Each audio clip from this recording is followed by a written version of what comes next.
जय हिंद सर। जय हिंद। सर मेरा नाम आदित्य मिश्रा है। मैं मध्य प्रदेश का रहवासी हूँ और मध्य प्रदेश का आर्डर मुझे अलॉट हुआ है। सर मेरी फील्ड ट्रेनिंग इंदौर में हुई।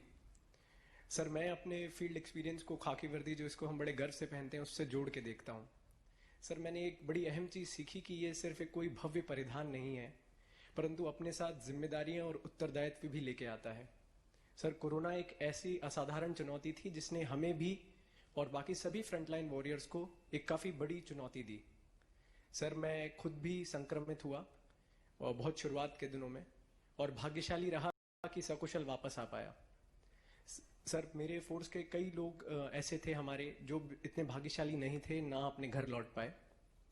सर उसमें एक अहम चीज़ जो मुझे समझ में आई कि सर जब भी इतनी कठिन ड्यूटी करते हैं, अपने घर परिवार के बारे में नहीं सोचते, अपने स्वयं के सेहत के बारे में नहीं सोचते, तो उनके मन में कहीं पीछे एक विश्वास होता है कि अगर हमें कुछ हो जाएगा तो उसके बाद सरकार तथा पुलिस विभाग हमारे परिवार की देखभाल करेगा। सर मैंने अपनी आंखों के सामने हमारे इंस्पेक्टर थे देवेंद्र चंद्रवंशी जी, उनको जाते देखा है। तो सर तब से ही मुझे लगा कि हम अब जब भी इस लीडरशिप रोल में जा रहे हैं या कर रहे हैं तो ये हमारी जिम्मेदारी बनती है कि हम उनके इस विश्वास को जगा के रखें। सर मैं अपनी बातों को अंत करूंगा 4 लाइनें जो देवेंद्र चंद्रवंशी जी की एक पसंदीदा कविता की हैं। मैं खाकी हूं, दिन हूं रात हूं, सांझ वाली बाती हूं, मैं खाकी हूं।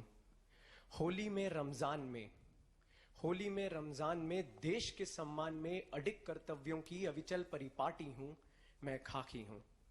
कभी आहत हूं, कभी चोटिल हूं, और कभी तिरंगे में लिपटी रोती सिसकती छाती हूं, मैं खाकी हूं। जय हिंद सर। आदित्य जी, आपने इंदौर में काम किया तो जो पुलिसिंग की दुनिया का काम होता है उसका तो शायद आपको अवसर नहीं मिला, क्योंकि इंदौर के ऐसे संकट के कालखंड से गुजरना पड़ा और ज्यादातर हमारे पुलिस बल के लोगों को सबसे पहले इस वायरस का शिकार होना पड़ा। और सबसे ज्यादा इंदौर में बड़ा मैं भी अनुभव कर रहा था कि ये संकट कहीं गहरा न जाए। और लेकिन इसके बावजूद भी पुलिस बेड़े के लोगों ने हिंदुस्तान के हर कोने में इस सारी परिस्थिति में जो काम किया है उस काम का अपना महत्व है, समाज को उसका अपना लाभ है। लेकिन एक बहुत बड़ी बात हुई है और मैं समझता हूं कि ये पुलिस बेड़े की बहुत बड़ी पूंजी है। इसको कैसे हम संभालें, इसे संभालने के लिए हम इंस्टीट्यूशनल अरेंजमेंट क्या करें, और वो क्या है?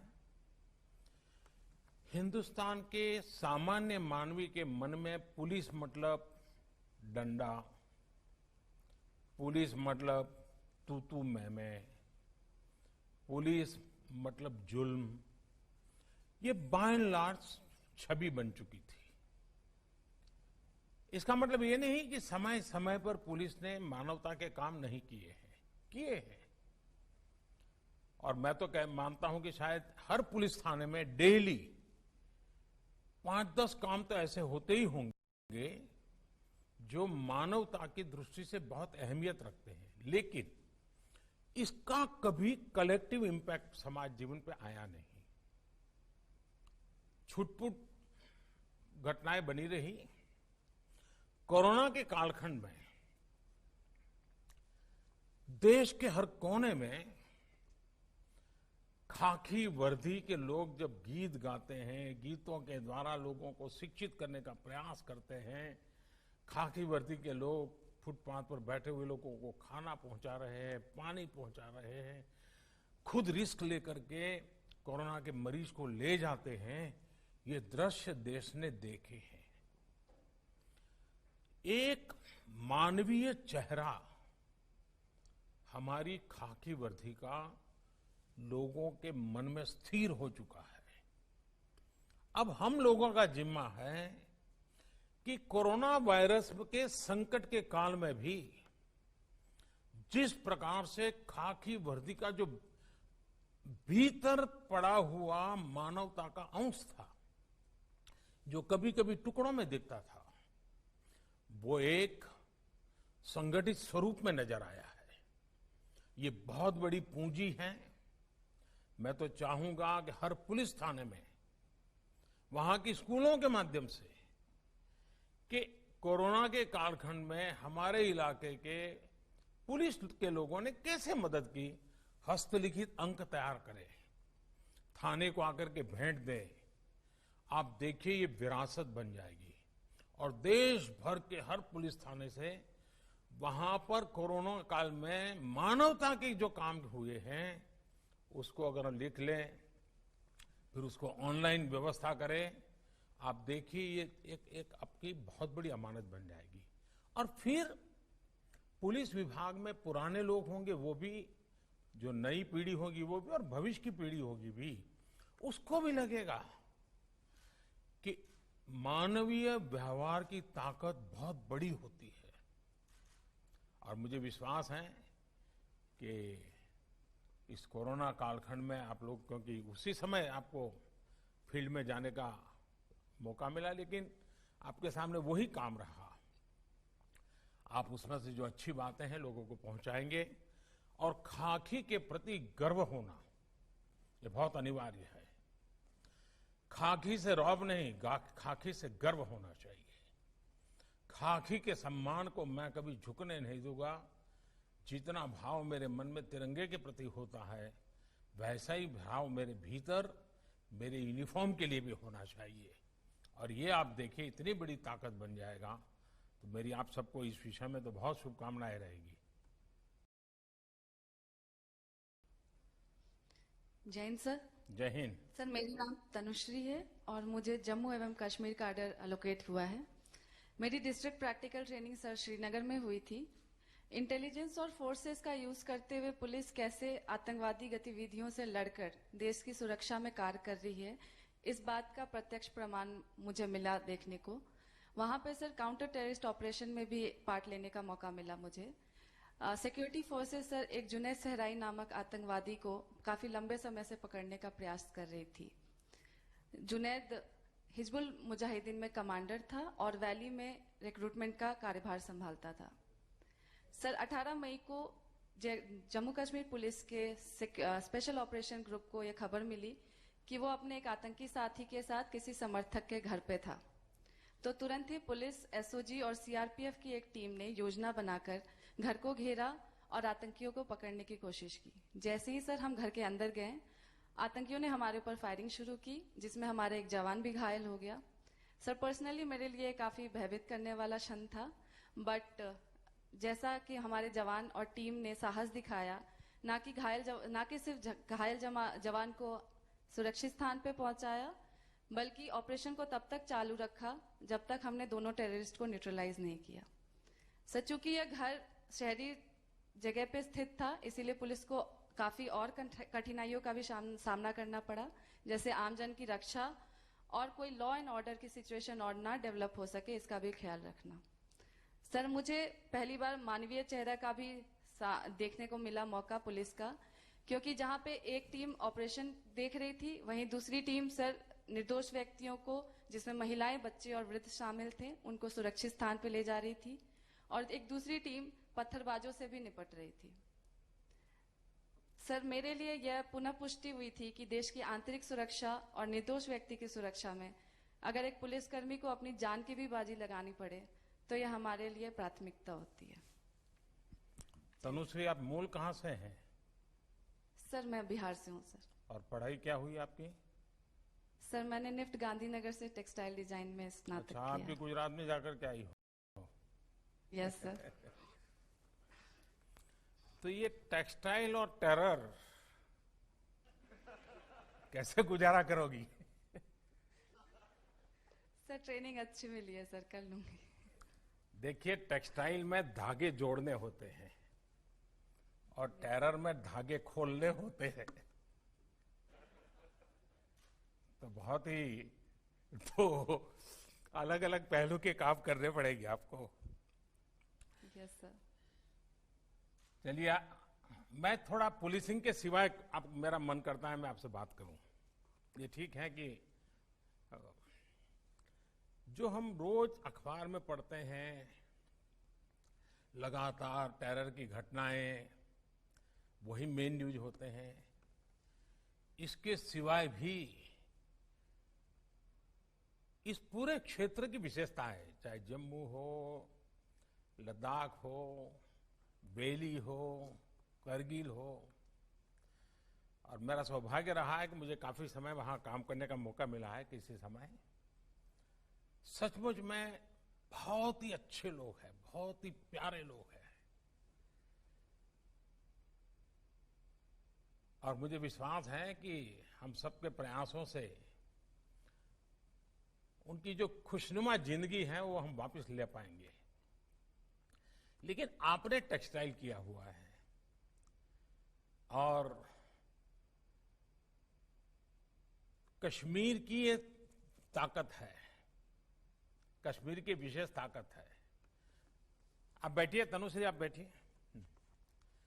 कश्मीर की एक विशेष ताकत है और इसलिए वहां हर घर में उनकी उंगलियों में, आप लोग जो 4-4, 5 साल पढ़ाई करके लेके आते हो ना, उससे ज्यादा ताकत उनकी उंगलियों में होती है।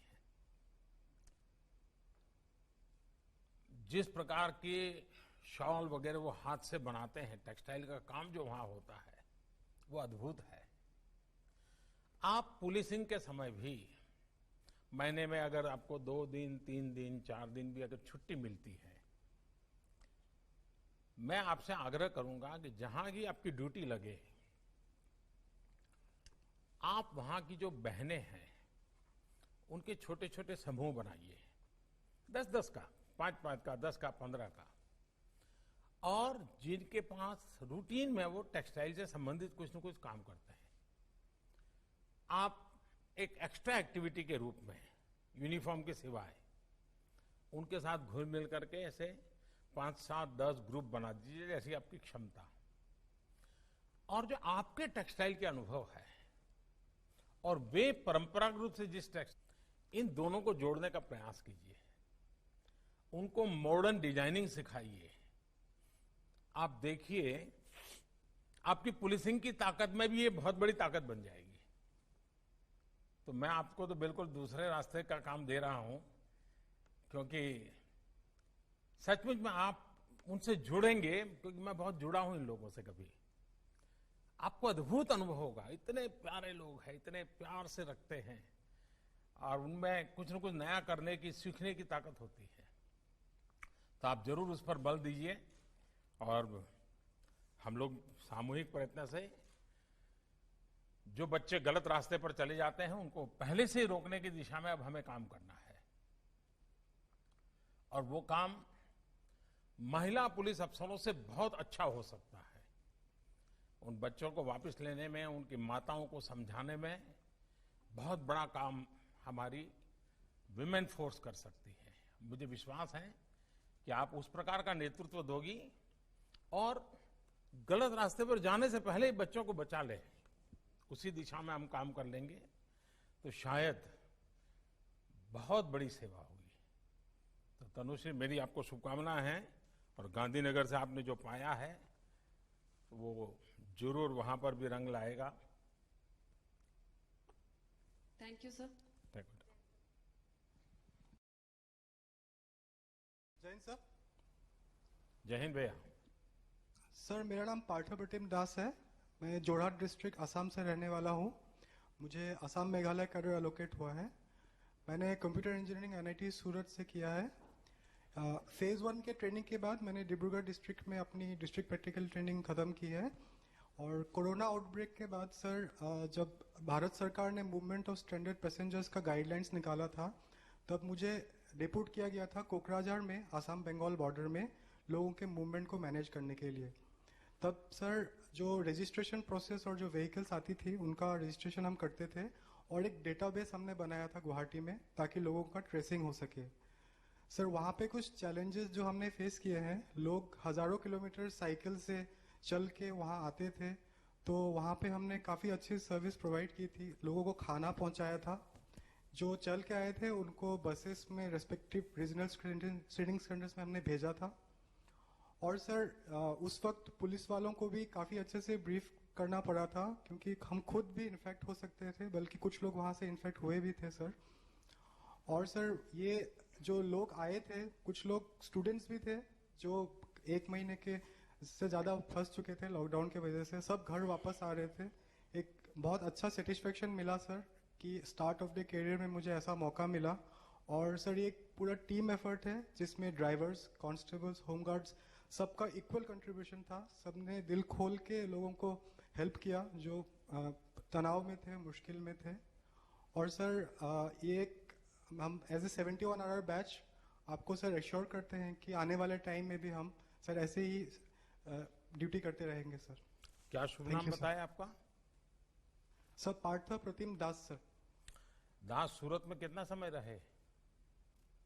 सर 4 साल इंजीनियरिंग की थी सर। तो सूरत का खाना मिस करते होंगे?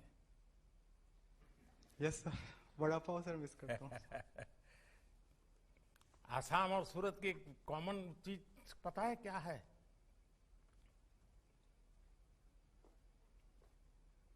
सर इतना ध्यान में सर ध्यान नहीं गया। नहीं। देखिए, असम के लोग स की जगह पे ह बोलते हैं और सूरत वाले भी स की जगह पे ह बोलते हैं। वो पैसा नहीं बोलते, पहिया बोलते हैं। जैसे आप असम को अहम बोलते हैं तो वे भी स को ह बोलते हैं। तो अगर आपको सूरती लोगों से बात करने का मौका मिला होगा और जब सूरत से आप असम जब भी छुट्टियों में गए होंगे तो जो सूरत को जानते होंगे जरूर आपको पूछते होंगे कि सूरत का खाना इतना तारीफ होती है, तो कभी कुछ ले जाते थे कि नहीं? कुछ कुछ ले जाता था सर, खाकड़ा, पापड़ी, ये सब लेके जाता था सर घर पे। देखिए, आपने सही कहा। आपको जाते ही एक जो प्रवासी मजदूर और बाकी लोग थे उनकी सेवा करने का मौका मिला। कभी कभार लेफ्ट, राइट, बाएं, दाएं, उसमें लीडरशिप करना एक अलग प्रकार की क्वालिटी लगती है और पुलिस को ज्यादातर उस प्रकार की लीडरशिप का अनुभव आता है। लेकिन जब इस प्रकार के काम में जुड़ते हैं जिसमें बाएं दाएं कम होता है, अपनी बुद्धि शक्ति से और विश्वास से समस्या का समाधान करना होता है और उस समय लीडरशिप देना बहुत ही अनेक गुणों की आवश्यकता को अनुभव कराता है।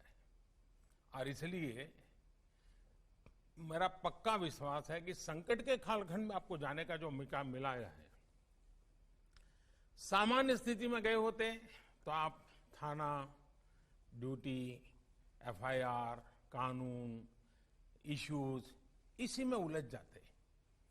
मैं मानता हूं ये भी आपके जीवन में एक अवसर था कि सीधा आपको समाज जीवन के उन संकट काल से जुड़ना पड़ा और आपने उसमें समाधान करने का प्रयास किया। और मुझे विश्वास है कि आप तो टेक्नोलॉजी के बैकग्राउंड के हैं, आपने उस सेवा के काल में टेक्नोलॉजी का भी भरपूर उपयोग किया होगा। टेक्नोलॉजी के माध्यम से व्यवस्थाओं को विकसित करना, लोगों को काम बांटना, उसका रिपोर्टिंग करना, एनालिसिस करना, ये जरूर आपने अच्छे ढंग से किया होगा।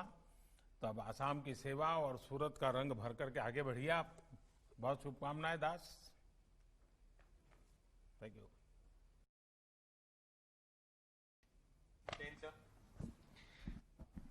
सर, मैं ओम प्रकाश जाट राजस्थान के नागौर जिले का निवासी हूं सर, और मुझे गुजरात कैडर आवंटित हुआ है। और कोरोना महामारी के दौरान मेरी फील्ड ट्रेनिंग गुजरात के वलसाड जिले में हुई थी सर। सर, इस महामारी के दौरान हमने देखा आपने ये तनुश्री और दास के पास से गुजरात जान लिया कि नहीं जान लिया? सर जाना सर, जो है मैंने खुद भी जाना, इनसे भी जाना और मेरे गुजराती दोस्तों से भी जाना सर। अच्छा। सर, इस महामारी के दौरान क्योंकि वलसाड एक प्रमुख औद्योगिक केंद्र है तो बहुत सारे माइग्रेंट वर्कर्स वहां रहते थे सर। तो इन माइग्रेंट वर्कर्स को ना सिर्फ स्वास्थ्य संबंधी चुनौतियों का सामना करना पड़ा था, बल्कि इनको बेरोजगारी और भूखमरी का भी संकट इन पर आया था। तो ऐसे समय में आपके मार्गदर्शन में वलसाड पुलिस ने बाकी प्रशासन की इकाइयों के साथ मिलकर बहुत ही संवेदनशीलता और सक्रियता के साथ काम किया था। सर, इस समय मैंने ये सीखा कि एक खाकी के पीछे छुपा हुआ एक संवेदनशील इंसान मुसीबत के समय बियॉन्ड कॉल ऑफ ड्यूटी जाकर जनता की हर तरह की समस्याओं का समाधान करने के लिए 24 घंटे तत्पर रहता। सर, आपकी सुशासन की परिकल्पना के अनुसार किसी भी जनता की हर समस्या के लिए एक सिंगल पब्लिक इंटरफेस होना चाहिए। इस महामारी के दौरान वो सिंगल पब्लिक इंटरफेस वो पुलिस थी और हमने इस जिम्मेवारी को बखूबी निभाया था। सर, मैं आपके सामने कुछ तथ्यों का उल्लेख करना चाहूंगा। सर, वलसाड में माइग्रेंट वर्कर्स के लिए जो हमने खाने पीने की व्यवस्था करी थी, उसमें हमने बहुत सारे देश भर से जो आर्थिक जो मदद आई थी उसको चैनलाइज करके बेनिफिशियरीज का आइडेंटिफिकेशन करके उनमें वल्नरेबल एरिया असाइन करके, हाँ ठीक है, सुनाई दिया। इंडिविजुअल डोनर को एक एरिया असाइन करके टोटल 30,000 परिवारों को 2 महीने से भी ज्यादा समय के लिए उनके डोर स्टेप पे राशन की डिलीवरी करी थी। सर, इंटर डिपार्टमेंटल कोऑर्डिनेशन का पुलिस ने इस समय में बहुत ही एक मिसाल पेश करी थी। सर, आपकी जानकारी में लाना चाहूंगा कि इस समय वलसाड से टोटल 61,000 माइग्रेंट्स को उनके घर भेजा गया था, जिनमें पुलिस ने भारतीय रेल और प्रशासन की बाकी इकाइयों के साथ बहुत ही कोऑर्डिनेशन के साथ काम किया था। माननीय, आपके संदेश के अनुसार पुलिस ने इंडस्ट्री और माइग्रेंट लेबर के बीच में इंटरफेस का भी काम किया। हमने इंडस्ट्रीज के लेबर रिक्वायरमेंट का असेसमेंट किया और माइग्रेंट की स्किल मैपिंग करके उन दोनों के बीच ना सिर्फ लेबर्स को रोजगार मिला, बाकी जो डिस्ट्रेस माइग्रेशन, जो भय का वातावरण था, वो भी कम हुआ। सर, माननीय, आपके संदेश के अनुसार हमने स्लम एरियाज में जाके घर घर जाकर मकान मालिकों से ये गुहार लगाई कि वो इन माइग्रेंट लेबर्स का किराया माफ करे, और मुझे इस देश के नागरिकों पर गर्व है कि उन्होंने इस रिक्वेस्ट को अपना राष्ट्र धर्म समझकर स्वीकार किया था। जैसा कि सर आपने कहा था कि हमारी सबसे बड़ी पूंजी जो जनता का हमारे में विश्वास है, वही हमारी सबसे बड़ी पूंजी है और हम इस पूंजी को बढ़ाते जाएंगे। और सर, अब मुझे याद है जब हम आपके निवास स्थान पर मिले थे तो आपने ये बोला था कि पुलिस की एक ऐसी इमेज होनी चाहिए कि कोई भी आम आदमी उनसे आके मिल ले, वो भय नहीं दिखना चाहिए, वो हेल्प के अकॉर्डिंग चलना चाहिए। तो वो जिम्मेवारी हम बखूबी निभाएंगे, हम आपको इसके लिए आश्वस्त करते हैं। जय हिंद। सर, आप लोगों ने इस समय ये काम किया है। एक बात और देखी होगी आपने कि हमारे देश में समाज की शक्ति कितनी जबरदस्त है। सरकार से भी अनेक गुना शक्ति समाज में होती है। और आपने इस पूरे संकट काल में जब फील्ड में थे तो आपने ऑब्जर्व किया होगा, आज भी अगर उस चीजों को स्मरण करें तो करिए, हो सके तो डायरी में लिख भी दीजिए। समाज की सक्रियता के कारण सरकार पहुंची हो या न पहुंची हो, व्यवस्था पहुंच पाई हो न पहुंच पाई हो, समाज का कोई बंदा वहां जरूर पहुंचा होगा और उस गरीब के आंसू पहुंचने का काम किया होगा, भूखे को खिलाने का काम किया होगा, मरीज की दवाई का काम किया होगा। ये आप सबने अनुभव किया होगा। हमारे देश की ये सबसे बड़ी विशेषता है। और मैं आपको एक अनुभव सुनाता हूं। जब कच्छ में भूकंप आया तो मैं तो उस समय मुख्यमंत्री नहीं था, लेकिन एक वॉलंटियर के रूप में मैं वहां काम करता था। तो कई विदेश के लोग भी वहां काम के लिए आए थे। अनेक देशों की संस्थाएं वहां काम कर रही थी, लेकिन वो अपना शाम को 5-6 बजे के बाद काम बंद कर देते थे और अपने अपने टेंट वगैरह साथ में ले आए थे। वो स्नान वान करके वहीं पहुंच जाते थे। तो मैं फिर उनको मिलने जाता था, उनसे बातें करता था। मैंने उनको पूछा कि आपको यहाँ आए हैं, क्या अनुभव कर रहे हैं। एक बड़ा इंटरेस्टिंग विषय उन्होंने बताया कि भाई हम उसके पहले टर्की में भूकंप हुआ था, उसमें से कुछ लोग टर्की से भी होकर के आए थे, कुछ लोगों का अन्य देशों का भी अनुभव था। तो कह रहे थे अब हम दुनिया में कई देशों में ऐसे जब संकट होते हैं तो हम पहुंचते हैं, वॉलंटरी सेवाएं करते हैं, और वहां पर या तो रेड क्रॉस एनजीओ के रूप में काम करता है या कोई वर्ल्ड हेल्थ ऑर्गेनाइजेशन